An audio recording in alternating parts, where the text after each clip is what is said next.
오늘 말씀은 아직 결혼도 하지 않았고 자녀를 낳아서 길러보지 않은 전도사가 겁없이 인생의 선배님들에게 전하는 말씀입니다. 이 말씀이 제게는 다짐이 되는 그런 말씀이 되게 하시고 성도님들에게는 평생의 자녀들을 양육하시는데 도움이 되시는 그 말씀이 되기를 바랍니다. 오늘 설교의 본문을 본때라고 정했습니다. 주보를 만들기 위해서 설교의 제목을 알려드리니 설교 제목이 본때가 맞는지 물어보셨습니다.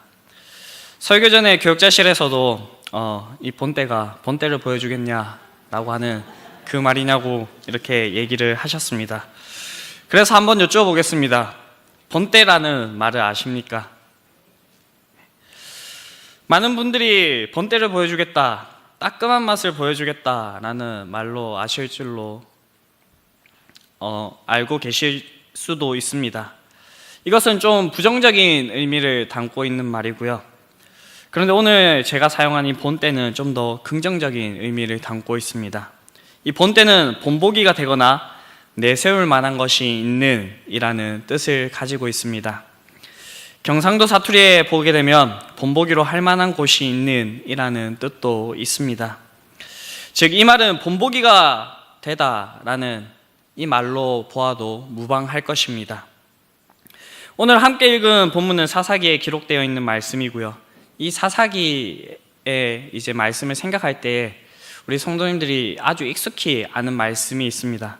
그 말씀은 그때 이스라엘 왕이 없으므로 사람이 각각 그 소견에 옳은 대로 행하였더라라는 말씀입니다. 분명히 그들을 인도하고 약속의 땅에 살게 하신 왕이신 하나님께서 계셨는데 주변에 있는 민족들을 보면서 자신들에게도 인간적인 왕이 있었으면 좋겠다라고 하는 그 생각들이 들어가 있는 그 말입니다. 또한 이 말씀에 담겨져 있는 것은 하나님을 경험한 세대가 후대에게 신앙을 제대로 전수하지 못하였다라고 하는 그 의미도 담고 있습니다. 본문으로 돌아와서 오늘 말씀은 광야의 2세대, 즉 정복의 1세대가 마무리되고 있는 시점이고 정복의 2세대가 새롭게 시작하고 있는 그런 모습을 보여주는 말씀입니다. 그런데 이 정복의 2세대의 본문을 어떻게 평가하고 있습니까? 10절 중하반절을 보게 되면 그 후에 일어난 다른 세대는 여호와를 알지 못하며 여호와께서 이스라엘을 위하여 행하신 일도 알지 못하였더라 라고 말씀하고 있습니다. 성경에는 여러 부분에서 자녀들의 신앙 교육에 실패한 이야기들이 나옵니다. 쉽게 생각을 해본다면 비슷한 시대에 있었던 엘리 제사장, 사무엘, 그리고 그 다음 세대에 있었던 다윗과 같은 인물들을 생각해 볼 수가 있습니다. 이런 성경 구절들을 읽을 때에 가슴이 아주 아픕니다. 그 부모님들은 하나님께 귀하게 사용을 받으면서 많은 사람들을 하나님께로 이끌었던 그런 역할들을 감당하였는데 그들의 자녀들은 하나님 앞에서 바르게 살지 못하는 그런 모습들을 보였기 때문입니다. 그렇게 우리들은 우리의 자녀들의 신앙교육에 더욱더 신경을 써야 될 것입니다. 사람은 자기 힘으로 하나님을 알지 못합니다. 그렇기 때문에 올바른 영적 교육을 받아야 하나님을 알게 됩니다. 그것은 시편 78편 5절에서 8절에 그 말씀에 잘 드러나 있습니다. 제가 한번 읽어드리겠습니다.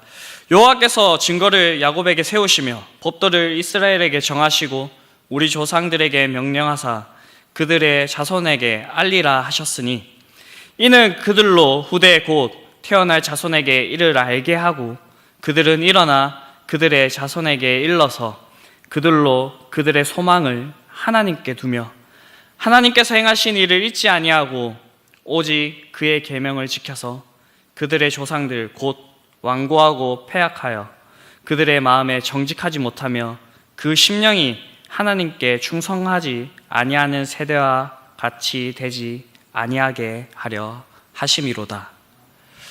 하나님께서는 교회 이전에 가정이라는 공동체를 우리에게 주셨습니다. 그렇게 하나님께서 1차적으로 우리 부모님들에게 이러한 명령을 주신 것입니다.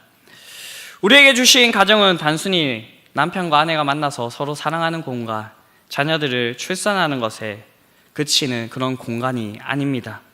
하나님께서 가정을 통하셔서 하나님과의 언약적 관계성을 이렇게 유지하기를 원하셨습니다. 하나님께서 아브라함을 부르실 때에, 아브라함에게 언약을 맺어 주실 때에 나는 너와 너의 후손의 하나님이라 라고 말씀을 하셨습니다.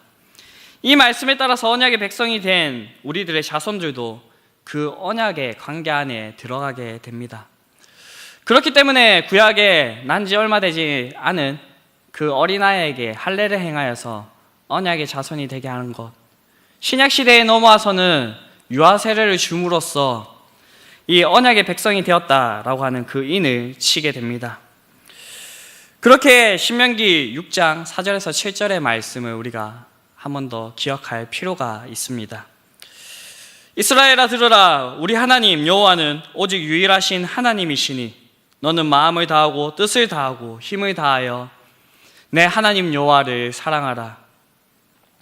오늘 내가 내게 명하는 이 말씀을 너는 마음에 새기고 내 자녀에게 부지런히 가르치며 집에 앉았을 때에든지 길을 갈 때에든지 누워 있을 때에든지 일어날 때에든지 이 말씀을 강론할 것이며, 이렇게 말씀하고 있습니다. 그렇게 가정에서는 부모님들이 왕적인 권위로서 자녀들을 지도하셔야 되고요, 선지자적 의무를 가지고 자녀들을 가르치고 훈계하셔야 됩니다. 또한 제사장적 역할로서 자녀들을 하나님께로 인도하고 자녀들의 죄를 위해서 대신 기도하고 간구해야 합니다. 제가 학창 시절에 유행했던 그 말이 있었습니다. 우선순위라고 하는 말이었습니다. 그래서 문제집을 살펴보아도 우선순위 수학, 우선순위 영단어집 이런 것들이 있었습니다. 우리의 인생에도 우선순위가 있다라고 많은 선생님들이 그렇게 얘기를 하셨습니다. 이런 우선순위 위에 존재하는 다른 우선순위가 있는데 그것을 필수 우선순위라고 이렇게 들은 기억이 있습니다. 우리의 신앙에 있어서도 이런 필수 우선순위가 있을 것입니다. 먼저는 나 자신이 먼저 하나님을 아는 것입니다. 그리고는 내가 아는 이 하나님을 다른 사람들에게 전하는 것입니다. 이것을 우리의 가정에게 적용을 해본다면 내가 믿는 그 하나님을 우리의 자녀들에게 전해야 한다라는 것입니다. 이것이 우리의 인생에 있어서 가장 필수가 되는 우선순위라고 말할 수가 있습니다. 이 자리에 앉아 계시는 성도님들은 자녀에게 무엇을 요구하고 계십니까? 그리고 가정에서 여러분들은 자녀에게 어떠한 모습을 보여주고 계십니까? 자녀들이 아무것도 모르는 것처럼 보이고 아무 관심이 없어 보여도 그 자녀들은 모든 것을 보고 있습니다. 이 사실을 자녀가 없는 제가 어떻게 알겠습니까? 저희 부모님을 보면서 이러한 사실을 알 수가 있었습니다. 우리 부모님을 제가 세세하게 모든 것을 알지는 못합니다. 그러나 저의 인생을 살아오면서 부모님들이 신앙에 있어서 아주 중요한 결정을 내리셨던 것, 그러한 것들은 제 머릿속에 여전히 남아 있습니다. 저희 어머니가 제가 마음에 드시지 않을 때 야, 죽일 놈아 라고 하셨는데, 어느 날 집회에 갔다 오시더니 갑자기 제 얼굴을 이렇게 잡으시더니 야, 살릴 놈아 라고 하셨습니다. 네, 이러한 것도 기억이 나고요. 어느 날 교회에서 말씀을 듣고 감동을 하셨는지 이제 주일에는 장사를 하지 않겠다라고 하시면서 모든 장사를 접으시고 아버지가 목회자의 길을 걸으실 때까지 주일날에는 한 번도 장사를 하시지 않으셨습니다. 그리고 또 한 가지 기억나는 것은 부모님들이 기도하는 모습을 자녀에게 보여줘야 된다라는 말씀을 듣고 오셨는 모양입니다. 그래서 거실 중앙에 있는 그 소파에 무릎 꿇고 앉으셔가지고 기도하는 모습, 그러한 모습을 본 기억이 있습니다. 신대원 때 한 통계를 본 적이 있습니다. 여러분들이 믿음을 가지게 되는데 누구에게 가장 많은 영향력을 받았습니까? 라는 질문에 대한 통계였습니다. 그 1순위가 어머니와 아버지, 부모님에게 가장 큰 영향력을 받았습니다 라고 하는 대답이 92%가 나왔고요. 전도사, 목사, 교육자들에게 영향력을 받았다라고 하는 대답이 4%, 교사들에게 영향력을 받았다라고 하는 것이 3%, 기타가 1%였습니다. 많은 부모님들이 교육자나 선생님들에게 영향을 받은 것으로 생각하실 수가 있는데 그것은 아니고 바로 이 자리에 앉아 계신 그 부모님들에게 영향을 받았다라는 것을 알 수 있는 통계입니다. 제가 전에 있던 교회에서 직접 겪은 일인데 시험 기간에 이제 한 부모님이 저희 중고등부실로 찾아오시더니 니 지금 여기서 뭐하노? 빨리 학원 가라 라고 그렇게 말씀하신 그런 기억이 있습니다. 그래서 이러한 내용을 가지고 신대원에 올라와서 동기 전도사님들과 얘기를 했습니다. 그런데 한 전도사님이 자신도 그러한 일을 겪은 적이 있다라고 하시면서 근데 그 전도사님 대답이 아주 가관이었습니다. 그렇게 얘기하시는 그 부모님에게 대고 누구누구 이번 시험 망할지어다 라고 그렇게 선포를 했다고 합니다. 부모님들의 마음이 이해는 됩니다. 자녀들이 잘 되기 바라는 그 마음 너무나도 잘 알겠습니다. 자녀들이 잘 되기를 바라지 않는 부모님들이 있다고 한다면 그 부모님들이 잘못된 것일 것입니다. 좋은 학교 가고 졸업 잘하고 번듯한 직장 구해서 이 사회에서 한 사람의 역할을 온전히 수행하는 것, 그것을 원하실 것입니다.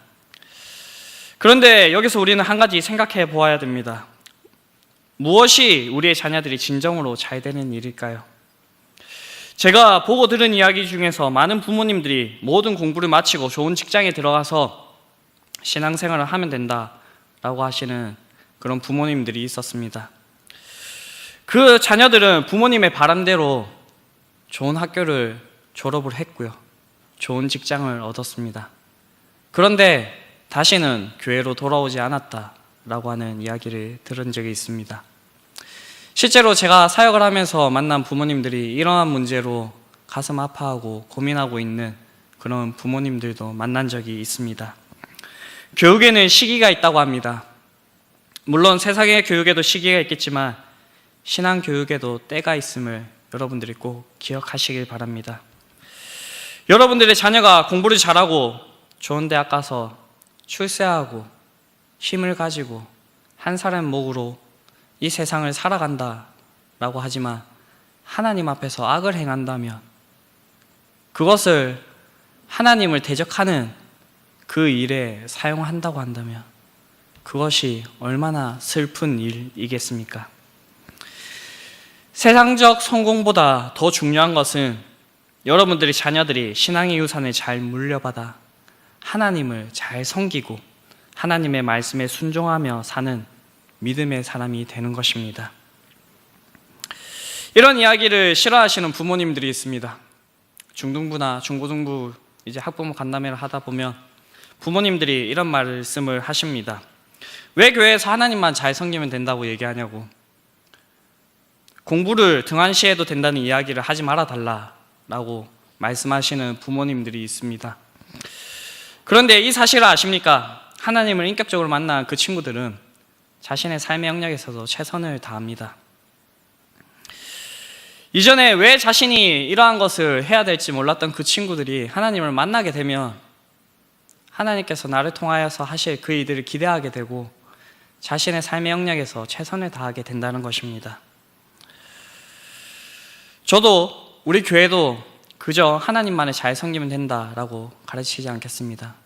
하나님을 잘 섬기고 실력 있는 그리스도인이 되어야 된다라고 가르치겠습니다. 그렇기 때문에 제가 부탁하는 것은 여기 앉아 계신 부모님들은 이 교회의 행사나 그리고 하나님을 섬기는 일에 우리 자녀들이 소홀히 하지 않도록 잘 보살펴 주시기를 바랍니다. 여러분들이 세상의 것을 강조하면 여러분들의 자녀들은 그것이 최고의 가치를 가진 줄로 믿습니다. 그런데 여러분들이 하늘의 것을 구한다면 우리들의 자녀는 그 하늘의 것을 최고의 가치로 여기게 될 것입니다. 그러니 우리가 해야 될 것은 우리의 자녀들이 세상 속에서 어떻게 살아야 되는지 믿음의 본때를 보여주어야 된다는 것입니다. 성도 여러분, 여러분들의 자녀들이 먼저 하나님을 알고 하나님의 말씀에 순종하는 자녀로 양육하시길 바랍니다. 무엇보다도 믿음의 본을 보여주시길 바랍니다. 오늘 본문에서 나오는 사사기서에서 다음 세대들에 대해서 무엇이라 말씀하고 있습니까? 그 후에 일어난 다른 세대는 여호와를 알지 못하며 여호와께서 이스라엘을 위하여 행하신 일도 알지 못하니라 라고 말하고 있습니다. 사실 이런 일은 갑자기 일어난 것은 아닙니다. 여호수아 때 여호수아의 마지막 유언과 같은 이야기가 있었습니다. 여호수아서 24장 15절의 말씀인데요. 만일 여호와를 섬기는 것이 너희에게 좋지 않게 보이거늘 너희 조상들이 강 저쪽에서 섬기던 신들이든지 또는 너희가 거주하는 땅에 있는 아모리 족속의 신들이든지 너희가 섬길 자를 오늘 택하라. 오직 나와 내 집은 여호와를 섬기겠노라 하니 라는 말씀입니다. 이 말 속에 그 당시에 부모의 세대가 어떻게 살았는지를 볼 수가 있습니다. 정복의 1세대들에게 하나님께서 그 땅을 정령하라라고 하셨고 그 땅의 모든 민족들을 진멸하라라고 명령을 하셨습니다. 그러한 명령을 지키지 못했을 뿐만 아니라 그들과 가까이 지내면서 그들의 문화를 받아들이고 그들의 신들을 섬겼던 것을 알 수가 있습니다. 부모님들이 이러한 모습을 보이니까 당연히 그 다음에 일어나는 그들의 자녀들은 여호와를 알지 못하고 여호와께서 이스라엘을 위하여서 행하신 일도 알지 못하였다라고 하는 이러한 이야기들이 나오게 되는 것입니다. 오늘 본문 10절의 하반부를 이렇게 고쳐서 읽어보기를 원합니다. 배병원의 자녀 베니시는 여호와를 알지 못하며 여호와께서 부모님들을 위하여 행하신 일도 알지 못하였더라. 다 같이 한번 해볼까요? 배병원의 자녀 베니시는 여호와를 알지 못하며 여호와께서 부모님들을 위하여 행하신 일도 알지 못하였더라. 얼마나 가슴 아픈 일입니까? 자녀들을 하나님의 말씀으로 양육하셔야 됩니다. 또한 부모님들이 아이들의 본때가 되셔야 됩니다. 사랑하는 성도 여러분, 인생에서 해야 될 것도 많고 바쁜 일들도 너무나도 많습니다. 그렇게 우선순위를 정해야 됩니다. 우선순위를 정하지 않으면 우리는 중요한 것들을 놓치면서 살아가게 될 것입니다. 우리들의 자녀들에게 시간이 많이 있어 보이십니까? 나보다는 오래 살겠지라고 생각하십니까? 그것은 교만입니다. 여러분들의 자녀들에게 저주를 하는 것은 아닙니다. 잠시 저의 이야기를 해보고자 합니다. 어릴 때 저에게는 형이 있었습니다. 제가 이때까지 외동이라고 말씀을 드렸죠. 그런데 어릴 때 제 위에 형이 하나 있었습니다. 그 이름은 베로이였습니다. 아주 외국 이름 같죠. 제 이름도 아주 특별한데 그 이름의 뜻은 선한 목자라는 이름의 뜻입니다. 아버지가 목회자로 서원을 하셨고 소명을 받았지만 돈벌이가 좀 되셨는지 하나님, 내가 그냥 교회 장로로 섬기겠습니다. 대신에 첫째 아들을 하나님께 드리겠습니다 라고 하면서 이 이름을 지으셨다고 합니다. 그런데 하나님께서는 이 첫째 아들을 데리고 가셨습니다. 그 뒤로 아버지는 모든 것을 접으시고 목회자의 길로 들어서셨습니다. 이 사건이 있은 후로 어머니는 제게 밤마다 물으셨습니다.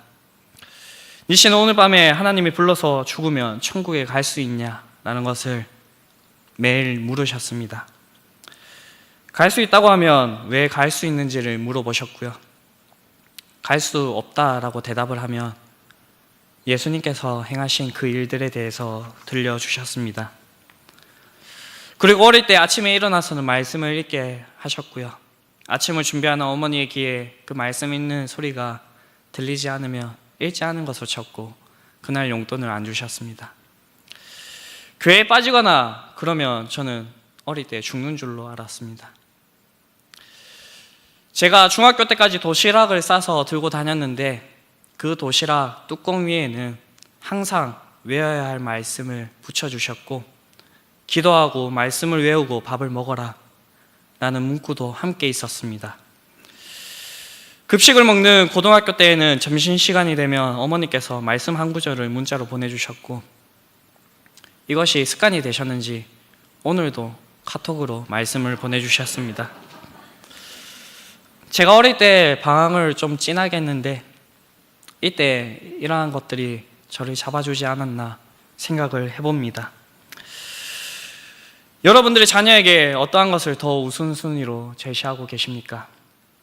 무엇을 하라고 평소에 말씀하고 계십니까? 무엇을 아이들에게 요구하고 계십니까? 어떠한 모습을 보여주고 계십니까? 혹시 다른 믿지 않는 부모님들처럼 그들과 똑같은 것을 요구하고 똑같은 모습을 보여주고 계시지는 않으십니까? 이 세상에서 배우고 이 세상에서 누리는 것들은 이 세상에서만 유익하고 즐거이 사용할 수 있는 것입니다. 죽어서는 다 놓고 가야 되고 소용이 없는 것입니다. 그러나 우리는 영원히 사용할 수 있는 것을 알지 않습니까? 우리가 이미 받은 것, 변하지 않는 진리를 우리는 우리의 자녀들에게 가르쳐 줘야 될 것이며, 그 진리를 믿는 자의 삶이 어떠한지 보여주어야 될 것입니다. 이미 우리 가정은 늦었다고 말씀하시는 분이 있으십니까? 후회했을 때가 가장 빠르다고 합니다. 우리가 믿는 그 하나님께서는 능치 못하신 일이 없다고 우리가 방금 찬양에서도 고백하지 않았습니까? 다만 우리의 믿음의 문제인 것 같습니다. 주의 예수를 믿으라, 그리하면 너와 내 집이 구원을 얻으리라 라고 하신 그 말씀을 기억하시기 바랍니다. 여러분들이 배웠고 알았고 고백하는, 그리고 그 체험하는 것들을 우리 자녀들에게 알려주시길 바랍니다. 그리고 그대로 사시며 우리 아이들의 본때가 되어주시길 바랍니다. 설교를 준비하면서 책을 몇 권을 읽었는데, 그 중에서 잭 헤이포트의 내 자녀를 축복하라 라는 책이 있습니다. 부모님들이 자녀들에게 꼭 들려줘야 될 6가지의 이야기가 있다고 합니다. 첫 번째는 주님이 당신을 구원하신 이야기를 들려주라. 두 번째는 주님께서 당신의 쓸 것을 기적적으로 공급하신 일들을 들려주라. 세 번째는 실패한 당신이 하나님께 어떻게 용서를 받았는지 들려주라. 네 번째는 하나님이 당신을 인도하신 이야기를 들려주라. 다섯 번째는 하나님이 당신을 구해주신 이야기를 들려주라. 여섯 번째는 하나님의 심판과 긍휼에 대해서 들려주라 라는 말씀입니다. 사랑하는 성도님들, 역사는 반복이 됩니다. 그 반복되는 역사 가운데서 신앙교육에 성공한 자들도 있고 신앙교육에 실패한 자들도 있었습니다. 오늘 본문은 신앙전수에 실패한 이스라엘의 모습을 보여주고 있습니다. 우리는 이것을 교훈으로 삼아서 우리들의 자녀에게 온전한 신앙을 전수할 수 있는 모든 성도님들이 되시기를 간절히 바랍니다. 아울러서 덧붙이기는, 우리가 언약 공동체 안에 있으니 이 언약 공동체 안에 있는 우리 교회 학교에 있는 그 자녀들을 위해서도 여러분들이 기도해 주시고 믿음의 본을 보여주실 수 있는 여러분들이 되시기를 간절히 바랍니다.